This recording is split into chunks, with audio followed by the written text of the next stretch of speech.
جو چابی والی جماعت ہے، یہ چابی پر کھلتے ہیں لوگ۔ جی کیا ہے، یہ لوگ ایسے ہیں کہ جب ان کے پاس پیسہ نہ ہو دھرنا دے دیتے ہیں،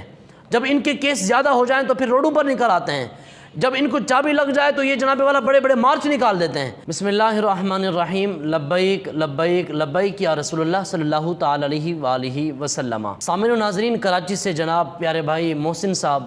انہوں نے یہ سوال کیا ہے کہ قبلہ بتائیں کہ یہ جو پاکستان بچاؤ مارچ ایک پاکستان کی بہت بڑی سیاسی جماعت کا کراچی سے اسلام آباد کی طرف رواں دواں ہے، تو اتنا بڑا مارچ ہے، اکثر لوگوں کی زبانوں پر یہ جملے آتے ہیں کہ یہ فوجی چابی والا مارچ ہے، یہ چابی والا مارچ ہے کہ چابی لگاؤ تو یہ لوگ اٹھ جاتے ہیں۔ اور کچھ لوگ کہہ رہے ہیں کہ اتنا بڑا مارچ، ان کے پاس اتنا پیسہ کہاں سے آیا کہ اتنا نظم و ضبط کے ساتھ اپنے مارچ کو چلا رہے ہیں، اسی طرح کھانے پینے سب چیزوں کا حساب کتاب یہ سارا بہترین نظم و ضبط کے ساتھ چل رہا ہے، آخر ان کے پیچھے سپورٹ کرنے والے کون لوگ ہیں؟ دیکھیں سامعین و ناظرین، مجھے حضور اکرم صلی اللہ علیہ وآلہ وسلم کی وہ حدیث مبارکہ یاد آتی ہے۔ حضور اکرم صلی اللہ تعالی علیہ وآلہ وسلم نے ارشاد فرمایا تھا، میرے صحابہ، ان قریب ایک ایسا زمانہ آئے گا کہ لوگوں کو اپنا ایمان بچانا بہت مشکل ہو جائے گا۔ کتنا مشکل ہوگا؟ حضور اکرم صلی اللہ علیہ وسلم نے ارشاد فرمایا، جتنا اپنے ہاتھ کے اندر انگارے کو لینا مشکل ہے نا، اتنا ایمان کو بچانا مشکل ہو جائے گا۔ میں سمجھتا ہوں کہ آج وہی زمانہ آ گیا ہے کہ جو حضور اکرم صلی اللہ علیہ وسلم نے حدیث مبارکہ بیان کی تھی۔ دیکھیں آج ایک عام سا بندہ کہ جس نے داڑھی رکھی ہوئی ہو یا سر پر ٹوپی رکھ لی ہو اور ہاتھ کے اندر وہ تسبیح لے کر اسے پڑھتا ہو اور سبحان اللہ، اللہ اکبر، الحمدللہ کا ورد کرتا ہو اور پھر 5 وقت مسجد میں آتا جاتا ہو، نماز 5 جگہ باجماعت پڑھتا ہو، صف اول میں ہو، تو وہ عام سا بندہ جس نے ٹوپی رکھی، داڑھی رکھی اور تسبیح ہاتھ میں لی اور اسے پڑھتا رہا، پھر لوگ اسے کیا کہتے ہیں؟ لوگ کہتے ہیں یار تو بڑا صوفی بن گیا ہے، پتہ نہیں تو بڑی داڑھی رکھ رہی ہے، تو جڑا نا بڑا امامہ پا لیا ہے، تو تسبیح چک رہی ہے۔ یعنی اس طرح کے لوگ باتیں کرتے ہیں، یہ اس کی حوصلہ افزائی کے لیے نہیں، یہ اس کی بےزتی کے لیے کیا جاتا ہے، ایک عام سے بندے کے لیے۔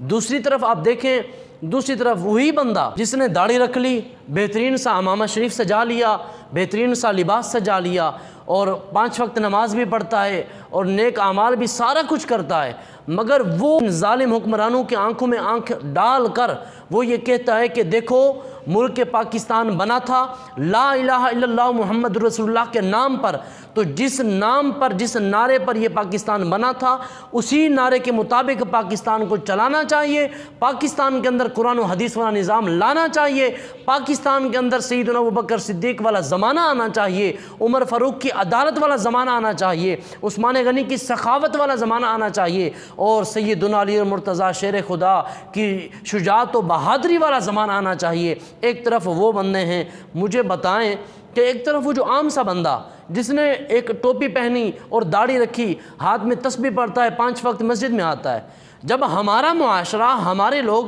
اس بندے کو نہیں چھوڑتے، اس بندے پر طرح طرح کی باتیں کرتے ہیں کہ تو صوفی ہے، تو فلانا ہے، تو فلانا ہے، تو اس بندے کو یہ اتنا کچھ کہہ دیتے ہیں، تو مجھے آپ بتائیں کہ وہ بندہ کہ جس نے حکمرانوں کی آنکھ میں آنکھیں ڈالی اور وہ بھی اسی طرح مولوی ہوا، تو اس کو کیا کچھ نہیں کہیں گے؟ یہ تو ہے ہمارے معاشرے کی حالت۔ کیوں؟ وجہ کیا بن چکی ہے؟ یہاں پر ہر بندہ اپنی ذاتیات پر چل بسا ہے، کوئی بھی تحریک ہے وہ اس کا جو بڑا لیڈر ہے اس کی ذاتیات کو اپنے سینے میں ڈال کر، اس کا بغض ہے یا اس کی محبت ہے وہ سینے میں ڈال کر یہ اس طرح ہم زندگی بسر کر رہے ہیں۔ ہم نے کبھی دیکھا کہ قرآن و حدیث کے مطابق کون سی پارٹی چل رہی ہے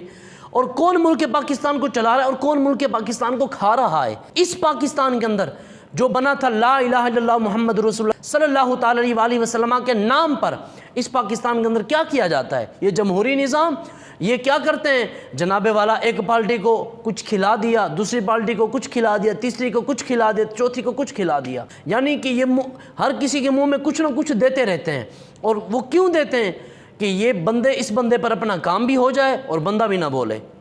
اب اس کی میں آپ کو مثال دیتا ہوں۔ ایک بادشاہ تھا نا، اس کے پاس ملازم تھے، وہ ملازم اس بادشاہ سے تنگ تھے مگر پھر بھی اس بادشاہ کے دامن کو نہ چھوڑتے تھے۔ تو لوگ بڑے حیران ہوئے، تو لوگوں نے جا کر اس بادشاہ سے پوچھا، بادشاہ سلامت، یہ آپ کے پاس ملازم ہیں، یہ تنگ بھی ہیں آپ سے مگر پھر بھی آپ کا دامن نہیں چھوڑ رہے، وجہ کیا ہے؟ اب اس بادشاہ نے کیا کہا، ان کے منہ میں اتنا دیتا ہوں کہ یہ بھوکے نہ مریں، یہ چھوڑ نہ جائیں، اور اتنا بھی نہیں دیتا کہ یہ میرے سامنے کھڑے ہو جائیں اور میرے سامنے آ کر بات چیت کریں۔ یہی ملک پاکستان میں چل رہا ہے، کسی کے منہ میں کچھ، کسی کے منہ میں کچھ، کیا کیا دیا جاتا ہے، اور پھر جناب والا اپنا کام نکلوایا جاتا ہے۔ جب ان کا کام کہیں نہ نکلے تو پھر یہ آہو پکار کرتے ہوئے بھی نظر آتے ہیں۔ یہ وہ ایک طرف سے ٹولہ ہے کہ جو اس طرح کی من گڑت باتیں گڑھ کے، اور اس پر یہ فوجی والا مارچ، یہ فلانا مارچ، یہ پیسہ کہاں سے آیا، کہاں گیا، اور ایک طرف وہ پارٹی کہ یہ بات کرتی ہے کہ قرآن و حدیث کے مطابق نظام ہونا چاہیے، تو اسے کیا کیا جاتا ہے کہ بالکل بند کر دیا جاتا ہے اور کہہ دیا جاتا ہے یہ جو چابی والی جماعت ہے، یہ چابی پر کھلتے ہیں لوگ۔ جی کیا ہے، یہ لوگ ایسے ہیں کہ جب ان کے پاس پیسہ نہ ہو دھرنے دے دیتے ہیں، جب ان کے کیس زیادہ ہو جائیں تو پھر روڈوں پر نکل آتے ہیں، جب ان کو چابی لگ جائے تو یہ جناب والا بڑے بڑے مارچ نکال دیتے ہیں، اور یہ اس طرح چلتے ہیں۔ یہ جماعت ملک پاکستان میں ناموس رسالت و ناموس صحابہ و ناموس اہل بیت، اس کے باوجود غریبوں کی قحط سالی کو روکنے کے لیے، اسی طرح قرآن و حدیث کا نظام نفاذ کے لیے، اسی طرح عافیہ صدیقی کی رہائی کے لیے، اسی طرح ناموس رسالت پر بہترین قوانین کے لیے، اسی طرح مہنگائی کی توڑ کے لیے یہ جماعت نکلی ہوئی ہے، لیکن اس طرح کے لوگ بکواسات کرتے ہوئے نظر آتے ہیں۔ لیکن یاد رکھیں، یہ امت محمدیہ، اس کی بہت بڑی شان یہ ہے کہ وہ اپنے آقا سے پیار کرتے ہیں۔ امت محمدیہ اتنا پیار کرتی ہے کہ اس جیسا پیار کرنے والا اپنے نبی سے کوئی نہیں ہے۔ اور یاد رکھیے گا، میری بات یہ لکھ لیجئے گا کہ جو بندہ اپنے نبی کے ساتھ امت محمدیہ صلی اللہ علیہ وسلم میں جو بھی جتنا پیار کرے گا، اس کے لیے ہر بندہ اپنی جان کے لیے، اپنا مال دینے کے لیے، اپنی اولاد دینے کے لیے کوئی بھی رکتا نہیں ہے، بلکہ سب کچھ اس کے قدموں میں حاضر کر دیتا ہے۔ یہ وہ جماعت ہے کہ جو حضور کے عشق میں اٹھی ہوئی ہے، حضور کی محبت میں اٹھی ہوئی ہے، صحابہ کرام کی محبت میں اٹھی ہوئی ہے۔ اتنا پیسہ کہاں سے آیا؟ کیا تم باتیں کرتے ہو؟ اعلیٰ حضرت نے فرمایا کون دیتا ہے دینے کو منہ چاہیے،